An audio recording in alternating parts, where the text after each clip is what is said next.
Welcome again to my YouTube channel.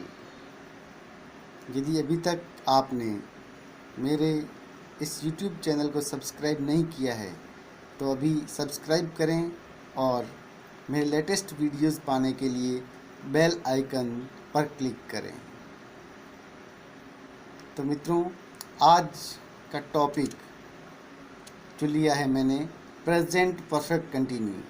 अभी हमारे tense की सीरीज चल रही है और प्रेजेंट टेंस का आज लास्ट टॉपिक है, प्रेजेंट परफेक्ट कंटिन्यूस। तो चलो हम स्टार्ट करते हैं। तो सबसे पहले आज हमारा टॉपिक है प्रेजेंट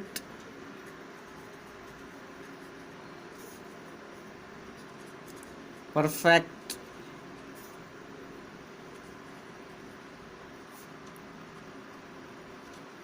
कंटिन्यूस टेंस। तो आज का हमारा ये टॉपिक है प्रेजेंट परफेक्ट कंटिन्यूस। अब सबसे पहली बात आती है हमारे सामने कि हम इस टेंस का यूज़ कहाँ पर करते हैं। तो यूज़ के लिए मैं आपको बता देता हूँ यहाँ पर कि हम प्रेजेंट कंटिन्यू टेंस पढ़ करके आए हैं और अभी हम प्रेजेंट परफेक्ट कंटिन्यू टेंस पढ़ रहे हैं। परफेक्ट यहाँ पर दो वर्ड यूज हो रहे हैं। हमने परफेक्ट भी पढ़ा है, प्रेजेंट परफेक्ट भी हमने पढ़ा है और प्रेजेंट कंटिन्यू टेंस भी हमने पढ़ा है। तो कंटिन्यूस का मतलब क्या होता है? जो निरंतर कोई कार्य चल रहा है, और परफेक्ट जो पूर्ण हुआ है। मतलब दोनों ही इफेक्ट साथ में हैं यहाँ पर। इस टेंस का यूज़ कहाँ पर करते हैं हम? जो कोई भी कार्य पास्ट में स्टार्ट हो चुका है और अभी भी वो जारी है और उसके फर्दर जारी रहने की संभावनाएं हो, तो इस प्रकार का जो टेंस होता है, इस प्रकार का जो वाक्य दिया होता है या उस प्रकार की कंडीशन के अंदर हम इस टेंस का यूज़ करते हैं। इसमें प्रेजेंट कंटिन्यू और प्रेजेंट परफेक्ट कंटिन्यू के अंदर क्या फ़र्क है? इसके अंदर मात्र एक फ़र्क है, वो है कि इसके अंदर हमेशा टाइम दिया हुआ होगा, और जहाँ पर टाइम दिया हुआ होगा और कंटिन्यूटी के अंदर है और प्रेजेंट कंडीशन में है, तो टाइम के साथ में हमें इस टेंस को यूज़ करना है, और जहाँ पर टाइम नहीं दिया हुआ हो वहाँ पर प्रेजेंट कंटिन्यू टेंस का यूज़ करना है। तो आइए यहाँ पर हमें यूजेस कहाँ होते हैं, इसका यूज़ क्या होता है, ठीक है, यूज़ कहाँ पर किया जाता है इसको। तो इसका यूज़ है, वैसे मैंने बता दिया है, लेकिन लिख करके मैं आपको बता देता हूँ कि it is used for an action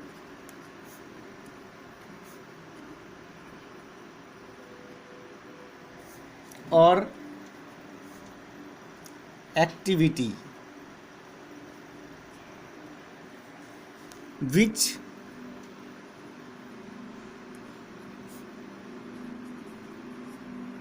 began in the past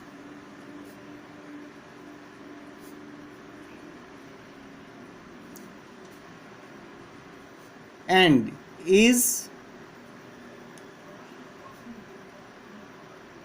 continuing at the time of speaking and is likely to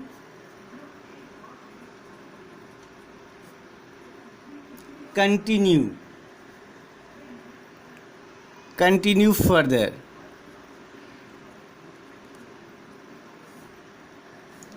and the time of the beginning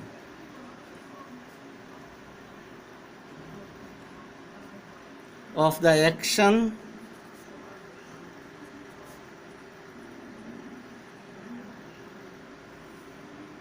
is given.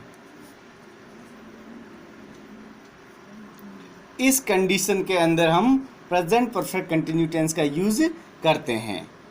मतलब स्पष्ट मैंने बताया यहाँ पर, it is used for an action और activity which began in the past, somewhere in the past it has been started, is continuing at the time of speaking.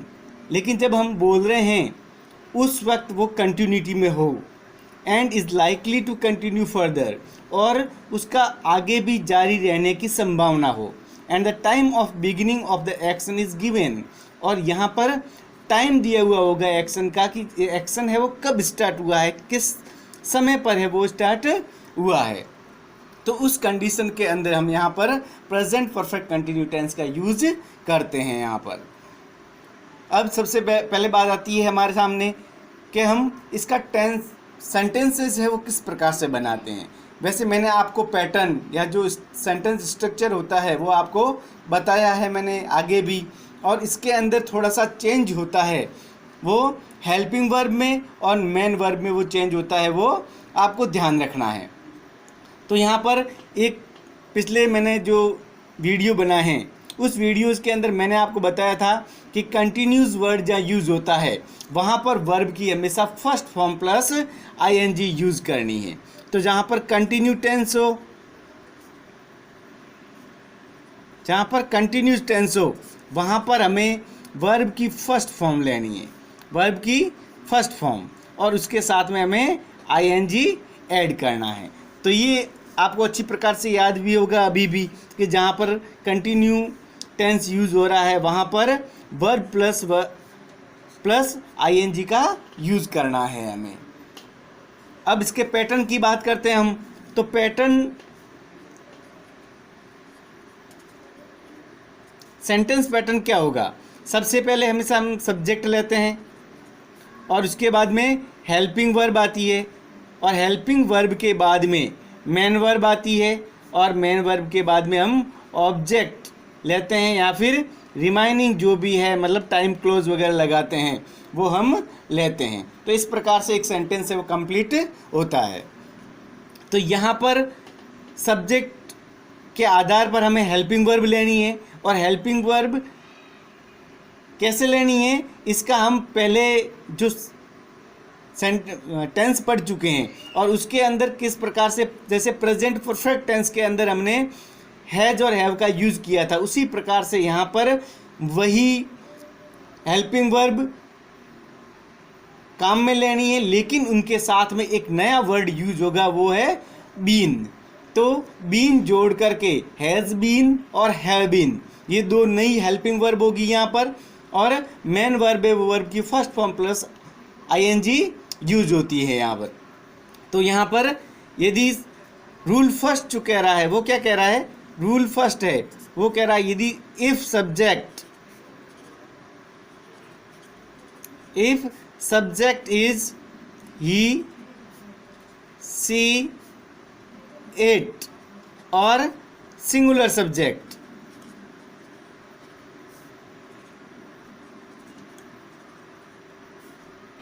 यदि ये आता है तो it takes has been as helping verb, और इसको axillary verb भी कहते हैं, ठीक है ना। तो यहाँ पर अपन हैज़ बीन यहाँ पर यूज़ करेंगे यहाँ पर। तो सेंटेंस पैटर्न जो ये दिया हुआ है यहाँ पर, इसके आधार पर आप देख लीजिए, सब्जेक्ट यदि ही सी इट या कोई भी सिंगुलर आ रहा है, सिंगुलर सब्जेक्ट आता है तो वहाँ पर हेल्पिंग वर्ब में हैज़ बीन यूज करनी है। और मेन वर्ब आपको पहले ही बता चुका हूँ मैं, वर्ब की फर्स्ट फॉर्म के साथ में आईएनजी यूज करना है हमें। तो यहाँ पर इसके एग्जाम्पल्स देख लेते हैं। जैसे एग्जाम्पल देख लीजिए। तो यहाँ पर ही हैज़ बीन।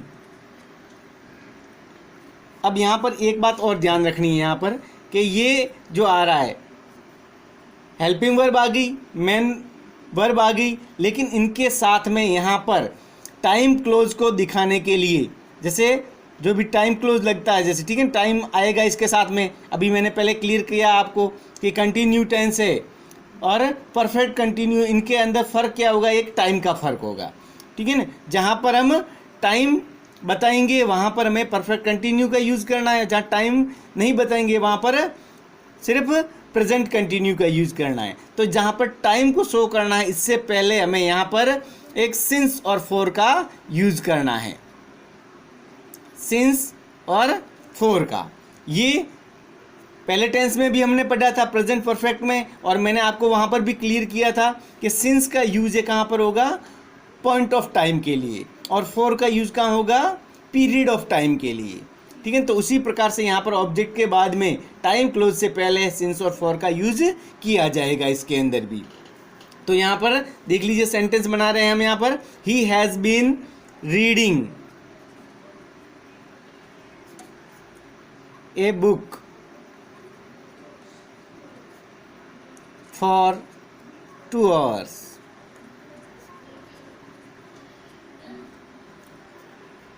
ये एक सेंटेंस बन गया हमारा। उसी प्रकार से यहाँ पर क्या आया, 2 hours, मतलब दो जो 2 hours है कौन से वो फिक्स नहीं है, कोई नहीं बताया हमें कि इतने से लेकर के इतने बजे तक हमने इसको पढ़ा है। तो यहाँ पर रीडिंग स्टार्ट है लेकिन पिछले 2 घंटे कौन से हैं ये फिक्स नहीं है, इसलिए यहाँ पर फॉर का यूज़ किया है हमने यहाँ पर। उसी प्रकार से यहाँ पर एक सेकंड सेंटेंस और देख लीजिए, जैसे शी हैज़ बीन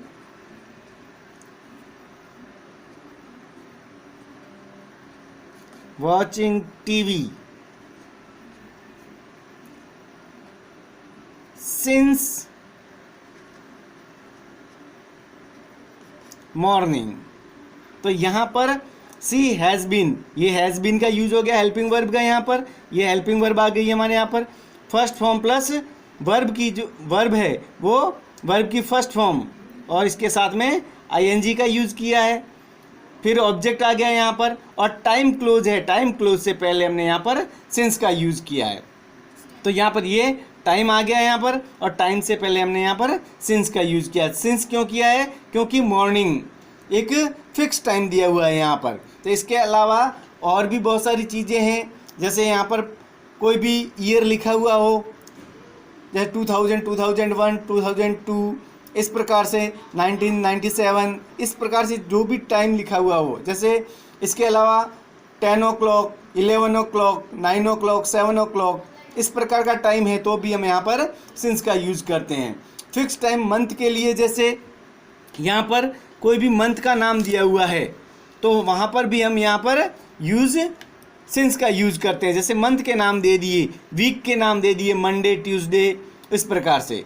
और जनवरी, फरवरी, मार्च, अप्रैल, इस प्रकार से यदि टाइम आ रहा है यहाँ पर लिखा हुआ तो भी हम यहाँ पर सिंस का यूज़ करते हैं।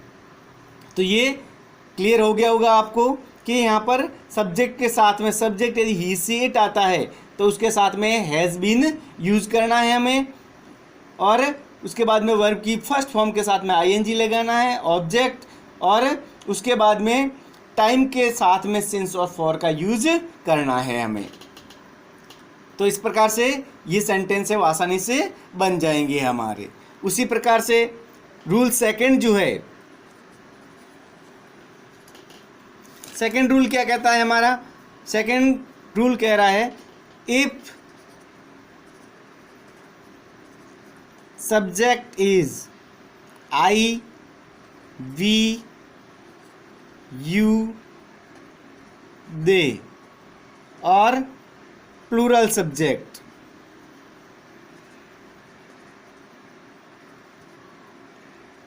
it takes have been as helping verb। तो यहाँ पर दूसरा जो रूल है वो कह रहा है if subject is I, we, you, they और plural subject, it takes have been as helping verb. तो यहाँ पर यदि ये सब्जेक्ट आ रहे हैं या फिर कोई प्लूरल सब्जेक्ट आ रहा है तो उसके साथ में हमें हैव बीन का यूज़ करना है। पैटर्न वही का वही है सेंटेंस का। सब्जेक्ट, सब्जेक्ट के बाद में हेल्पिंग वर्ब, हेल्पिंग वर्ब बाद मैन वर्ब, मैन वर्ब की फर्स्ट फॉर्म में आईएनजी लगेगा, उसके बाद ऑब्जेक्ट और उसके बाद में सिंस और फॉर का प्रयोग, और उसके बाद में टाइम लिखना है हमें। तो इस प्रकार से हम सेकंड रूल पर आधारित जो सेंटेंसेस है वो हम यहाँ पर बना लेते हैं। तो देख लीजिए यहाँ पर एग्जाम्पल। इसके लिए हम एग्जाम्पल जैसे बना रहे हैं, आई हैव बीन टीचिंग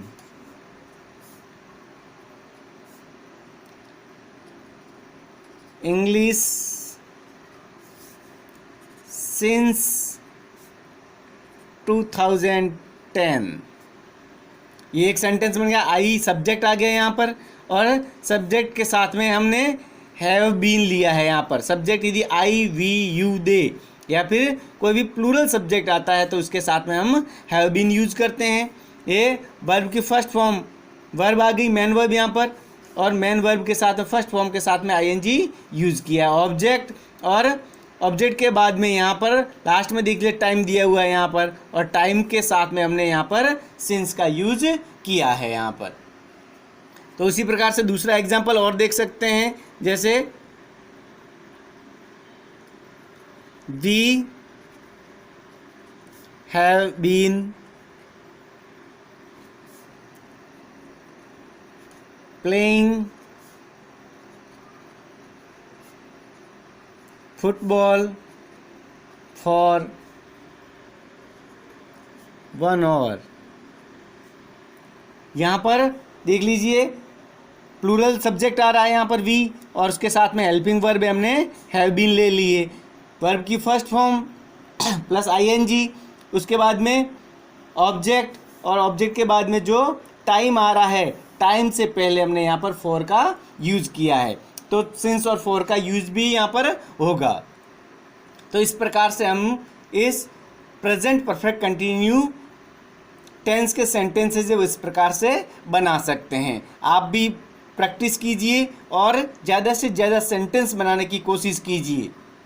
और यदि इस संबंध में आपको कोई क्वेरी हो या कोई प्रॉब्लम हो तो आप बिल्कुल कमेंट करके मुझे पूछ सकते हैं। ये तो अफर्मेटिव सेंटेंसेस। अब बात आती है नेगेटिव सेंटेंसेस की। नेगेटिव सेंटेंसेस इसके अंदर कैसे बनाए जाते हैं। अब बाकी के जो टेंस हमने ऊपर पढ़े हैं और उनके अंदर नेगेटिव सेंटेंसेस बनाने का तरीका जो था वो बिल्कुल इससे थोड़ा सा अलग था, क्योंकि वहाँ पर हम क्या कर रहे थे, हेल्पिंग वर्ब के बाद में और मेन वर्ब के पहले हम नॉट का यूज़ कर रहे थे। लेकिन यहाँ पर आप देख लीजिए, यहाँ पर हेल्पिंग वर्ब है वो कौन कौन सी यूज़ हो रही है। यहाँ पर एक तो हो रही है हैज़ बीन और दूसरी हो रही है यहाँ पर हैव बीन। लेकिन यहाँ इस हेल्पिंग वर्ब की या ऑक्सिलरी वर्ब को देखिए, यहाँ पर इसके दो टुकड़े हैं, हैज़ और बीन, और इसमें भी देख लीजिए हैव और सेकंड जो इसका टुकड़ा है वो बीन। तो इस प्रकार से ये दो टुकड़ों से मिल करके बना हुआ है यहाँ पर। तो यहाँ पर जब भी हम नेगेटिव सेंटेंसेस बनाएंगे तो यहाँ पर एक विशेष बात का ध्यान रखना पड़ेगा। चलो देखते हैं हम। तो इसका नेगेटिव का पैटर्न क्या है, सब्जेक्ट, सब्जेक्ट के बाद में हेल्पिंग वर्ब, हेल्पिंग वर्ब के बाद में नॉट का यूज़ होता है और उसके बाद में मेन वर्ब आती है और ऑब्जेक्ट या रिमाइनिंग जो भी है वो हम लिखते हैं। तो यहाँ पर थोड़ा विशेष ध्यान देना है हमें। तो यहाँ पर सब्जेक्ट के यहाँ पर सब्जेक्ट के बाद में हेल्पिंग वर्ब यहाँ पर हैज़ और हैव, दो ये फर्स्ट उसका टुकड़ा है यहाँ पर। तो हमें क्या करना है, यहाँ हैज़ और हैव जो है इसके बाद में नॉट का यूज़ करना है और बीन जो है वो वापस बाद में लिखा जाएगा। तो मतलब हैज़ नॉट बीन और हैव नॉट बीन, इस प्रकार से सेंटेंसेस है वो बनाए जाएंगे। और उसके बाद में वर्ब की first form plus ING use होगी और उसके बाद में ऑब्जेक्ट और रिमेनिंग है वो यूज होता है इस प्रकार से। तो यहाँ पर हम देख लेते हैं, जैसे एग्जांपल अभी हमने देखे थे, जैसे I have been teaching English since 2010। तो इसको जैसे नेगेटिव में चेंज करना है तो हम किस प्रकार से कर सकते हैं इसको यहाँ पर देख लीजिए example, I have not been teaching English since 2010। ये सेंटेंस बन गया। यहाँ पर देखिए हैव और बीन, इनके बीच में हमने नॉट का यूज किया है। तो यहाँ पर थोड़ा ये विशेष बात है वो ध्यान रखनी है हमें। उसी प्रकार से यदि सिंगुलर सब्जेक्ट ले लेते हैं, जैसे it has not been raining since Monday. ये एक दूसरा एग्जाम्पल है, यहाँ पर देख लीजिए आप, it has not been, has been, इनके बीच में हमने नॉट का यूज किया है यहाँ पर। तो it has not been raining since Monday. तो इस प्रकार से नेगेटिव सेंटेंसेस वो बनाए जाते हैं इसके अंदर। उसके बाद में इंटरोगेटिव सेंटेंसेस में आ जाइए।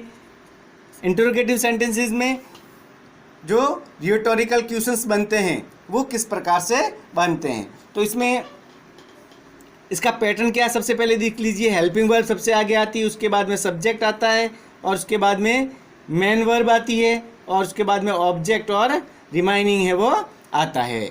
तो इस प्रकार से जब इसको हम इंटरोगेटिव सेंटेंसेस बनाएंगे तो यहाँ पर वही बात ध्यान रखनी है हमें कि इसके दो टुकड़े दिए हुए हैं, हैज़ बीन और हैव बीन।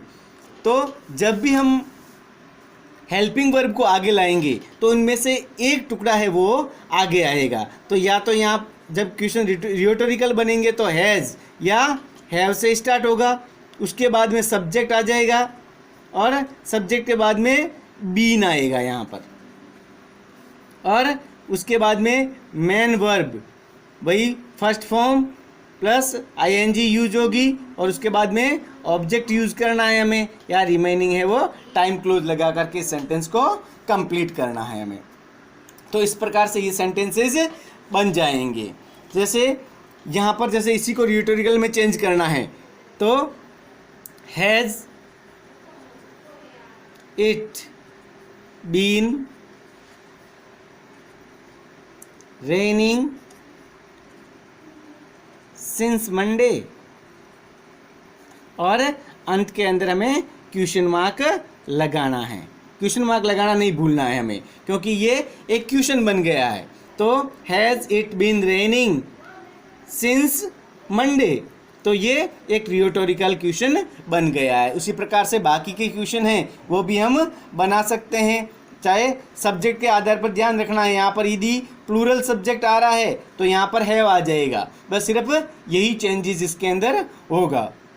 तो इस प्रकार से हम ये सेंटेंसेस वो आसानी से बना सकते हैं। और यदि मेरा ये वीडियो आपको पसंद आया हो तो ज़्यादा से ज़्यादा लाइक करें और शेयर करें।